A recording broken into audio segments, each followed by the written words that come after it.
I think we have reached the final phase of the program. May tanong ako sa iyo. Paano ko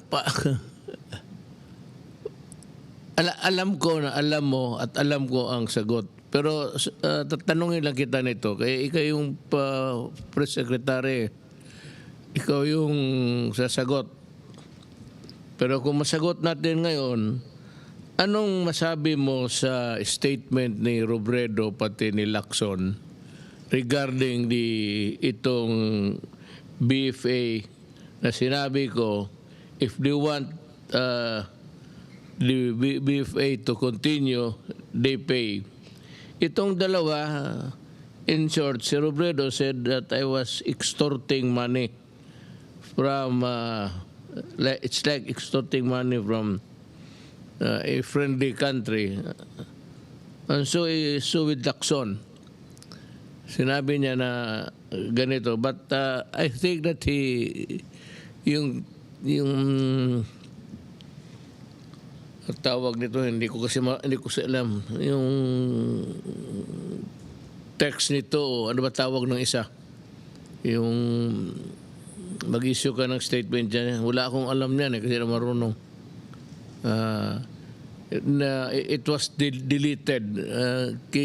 Anong masasabi mo sa ano?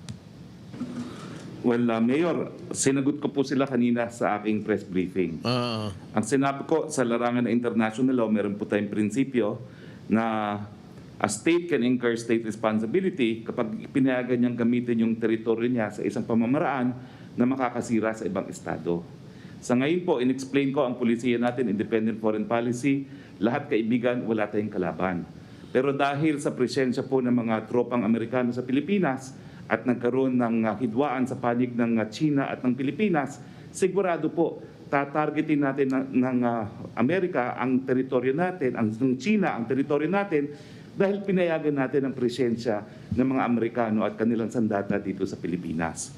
At dahil nga po sa danyos na po pwede nating pagbayaran sa presensya ng mga Amerikano sa ating Pilipinas, dapat lamang na mayroong pong kabayaran ang mga Amerikano para manatili dito sila sa Pilipinas. At pinakita ko po, meron pong isang pag-aaral na pinakita at ang conclusion, napakaliit po talaga ng nakukuha ng Pilipinas historically, bagamat tayo po talaga ang kanilang unsinkable warship sa Asia.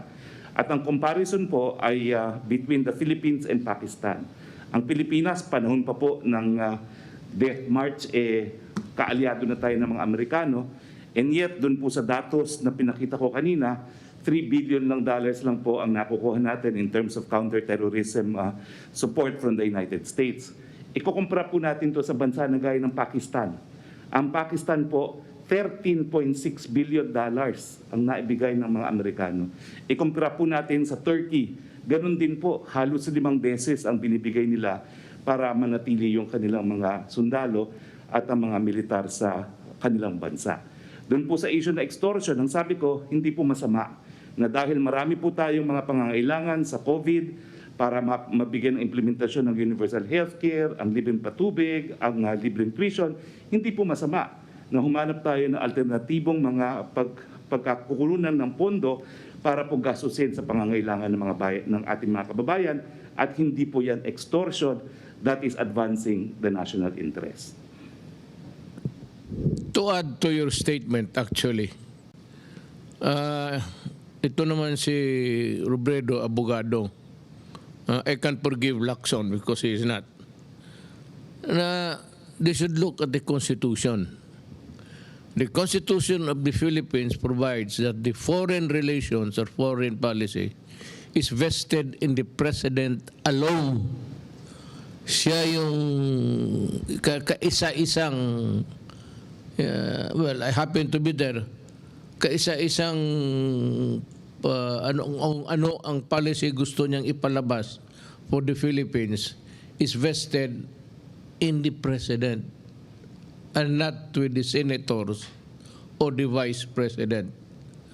So, at least, yung sabi nila na extortion, well, I can forgive Robredo. Every time she opens her mouth, talagang when she forgets that she's a lawyer, and being a lawyer, she should know that the Constitution says that I mean, that is my function. It is not their function.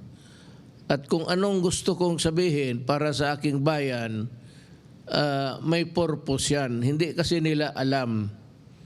Na alam ko noon na meron tayong binili na armas sa Amerika, it took them years to deliver.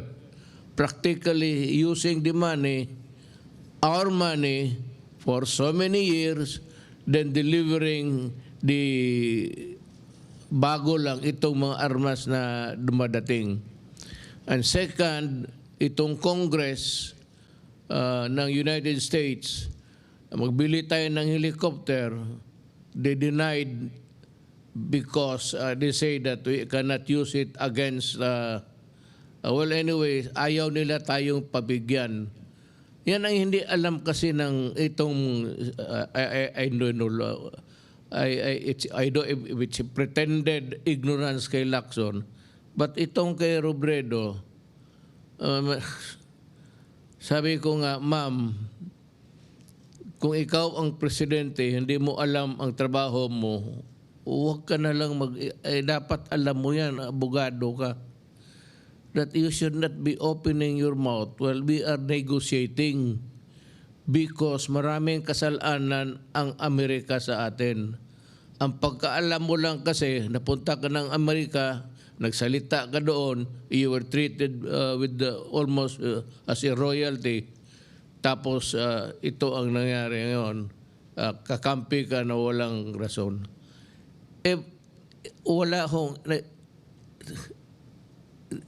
lahat dito sa babundong ito may hindi pera ang gusto kong hingiin sa kanila.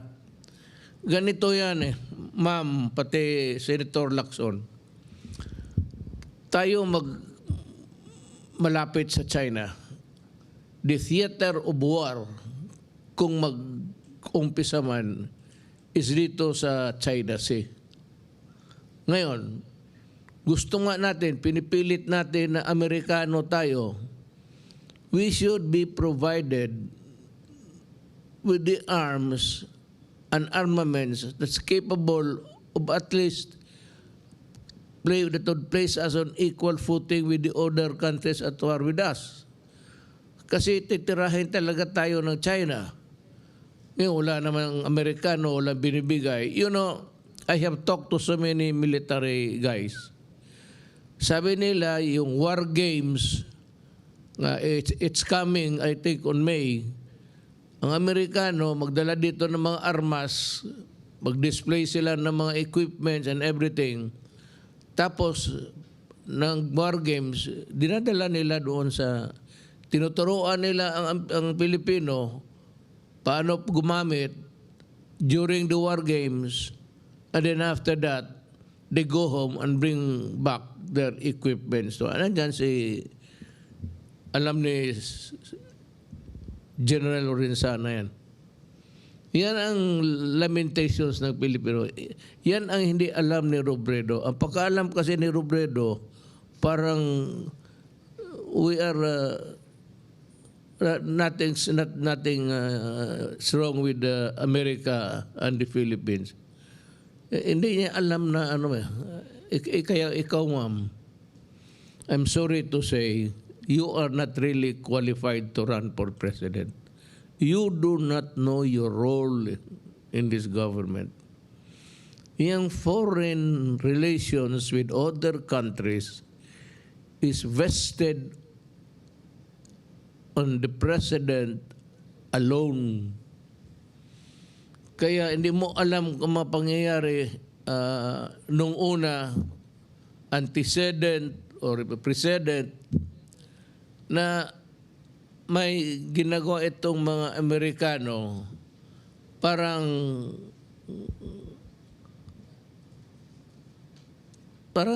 tingin na outpost Ma'am, alam mo ba, ma'am, as a president, do you know that there are so many depots, the oil depots? maraming mga armas dito na nakalagay sa Pilipinas ang Amerika.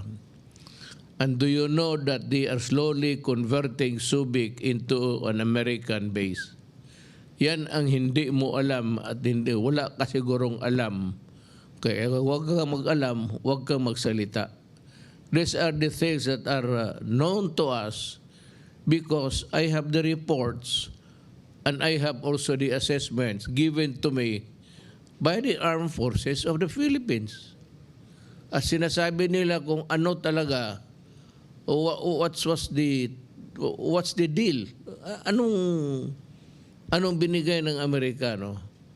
Gawain lang tayong outpost, tapos mag-pro-American ka. Pagputok, ang unang siguro, tanungin kita, kung magsagot ka ngayon, ang unang matamaan kung magkagera ang Amerikano pati Philippines? Alam mo? Kung hindi mo alam, sabihin ko sa iyo, the meltdown will start in Palawan.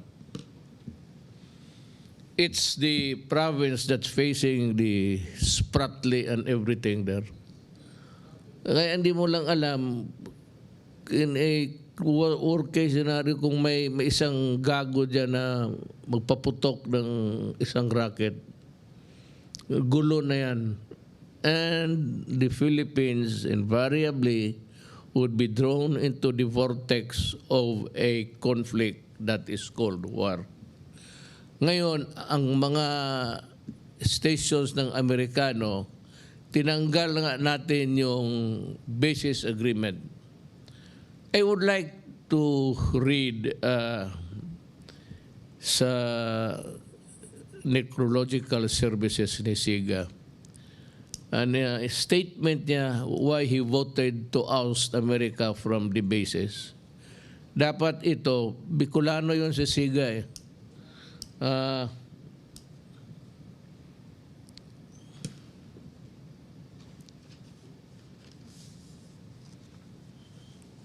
I would address this to the Vice President. Excerpt from the speech of the late Senator Vic Ziga during the Senate voting on the U.S. Bases Treaty on September 16, 1991. He said, and I quote, "I refuse to ride on the crest of a fleeting popularity. I refuse to be deceived by fancy rhetoric and cheap propaganda. I refuse to sacrifice our national interest in exchange for a bundle of vague promises. Rather, Mr. President, I choose to continue to work for what I believe is right and just for our country. I therefore submit my action to the lasting judgment of history with my conscience and firm conviction as my cause. I vote to the non-concurrence and no, a conscientious no to the treaty." Taga Bicol yun, ma'am, at baka may, it says or. Wala kang alam, sabihin mo lang na extortion. How can you say extortion? Nakaraming utang ng Amerikano sa atin, hindi pa tayo nabayaran, tapos sabihin mo extortion. May kinakabahan ako if by chance mapresidente ka. Medyo ako, basta pagka-retired na ako dyan, kung presidente ka. I said, if by unfortunate chance you become the president, please study more. I think that you need a refresher course sa law. That is my advice to you. You do not use this word, mga extortion, when we say you pay. dapat talaga magbayad. Ang tingin mo sa ano ito? Tingin mo sa Pilipinas, koloni ng Amerika? Basta libre na lang lahat. Tayo kung may ano, bayad tayo. And we are at the mercy of the Americans, whatever they say. That visiting forces agreement may or may not continue depending on how the Americans will behave towards us. Hindi sabihin na pag sinabi nila, sige, yun na kaagad. I think you should, if I were you, kung hindi ka manalo, you migrate to America and become an American citizen. And you can freely use the word extortion. How can that be extortion when you ask for a payment? Extortion. Maningil ka para sa bayan mo, extortion. The statement of Senator Siga during at that time, ito maganda ito, I therefore submit my action to the lasting judgment of history with my conscience and firm conviction as my cause. I vote yes to the non-concurrence and no, a consensus no to the treaty. May isa tayong who was a great senator sa Bicol. Mabutit na lang. Ewan ko. Pero yun na lang po. Salamat sa iyo. Ito naman kay Lacson. Nag-ano siya, anong tawag dito, Twitter. Hindi ka magamit ang aking, ngayon Nokia pa rin Twitter. May sinabi rin siya na parang ganito rin, in the same fashion, in the same ni Robredo. Kaya lang dinilit niya, tinanggal. Probably he realized that the senators have no function at all in the matter of agreements dito sa it's vested with the president, and it does not need any concurrence from Congress. So the power to abrogate the visiting forces agreement nandito sa akin. I don't know. Kasi kung magkagera tapos mag-nuclear war, tapos nandito yung armas, nandito dyan sa Subic yung mga barko ng Amerikano, what do you think will happen to Bicol? It's too far away, but it will also melt just like what would happen to the rest of the Philippines. It will reduce us into a barren land where you cannot plant anything except wait to die. The way to die, rather. Alam na, siguro si Lacson na alam niya na tinanggal niya. Pero ito sabihin ko kay Ping, you have been a very cunning and sa mga statement mo. Yung pa-slide mo sa mga sabihin ko sa iyo, and so many other things in the past where you were wrong, bihin ko sa iyo na you have nothing to do with this. I may accept your comments, but please use it in a way, total hindi naman ito use your use a language that will promote your person, human being. Hindi yung basta-basta ka na lang mag-post dyan tapos without really finding out whether you are a part of it or not. Telling you, you are not.